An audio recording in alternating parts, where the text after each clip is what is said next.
दारू पिऊन गाडी चालवणाऱ्या वाहन चालकांना अटकाव करण्यासाठी शहर पोलिसांकडून पुढील 4 दिवस शहरात विविध ठिकाणी नाकाबंदी केली जाणार आहे।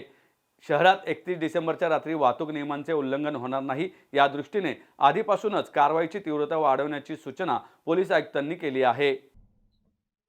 31 डिसेंबर ला न्यू इयर ईव अनुषंगाने सर्व बंदोबस्त उपाययोजना करण्यात आलेली आहे।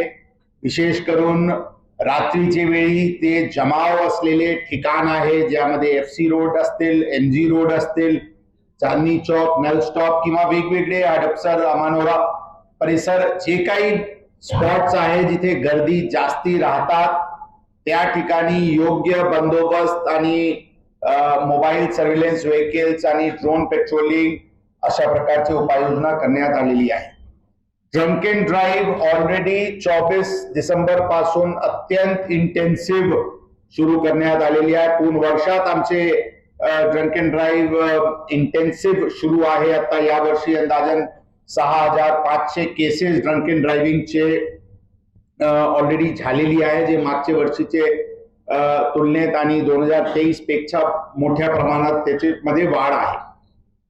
तरी पण आता 24 डिसेंबर पासून ते कारवाईमध्ये वाढ करण्यात आलेली आहे। अंदाजन मिनिमम 20 स्पॉट्स डेली लेवलवर ड्रंक अँड ड्रायव्हिंगचे चालू असते। 31 डिसेंबरला अंदाजन 40 आणखी म्हणजे 60 ड्रंक अँड ड्राईव्हचे स्पॉट्स शहरात वेगवेगळे भागात लावण्यात येणार आहे। आमचे ड्रंक अँड ड्रायव्हिंग वर झिरो टॉलरन्स आहे, झिरो टॉलरन्स ची भूमिका आहे। आम्ही सर्व नागरिकांना आवाहन करतो की कोणत्याही परिस्थितीत ड्रंक अँड ड्राईव्ह करू नये।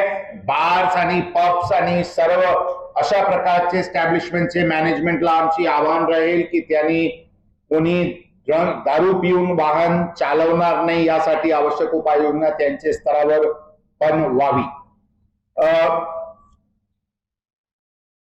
एकंदरीत 31 डिसेंबर साठी कायदा सुव्यवस्था किंवा फेटॅलिटी किंवा ऍक्सिडेंट होणार नाही यासाठी पूर्ण उपाययोजना पुणे शहर पोलीस दल कडून सुरू आहे।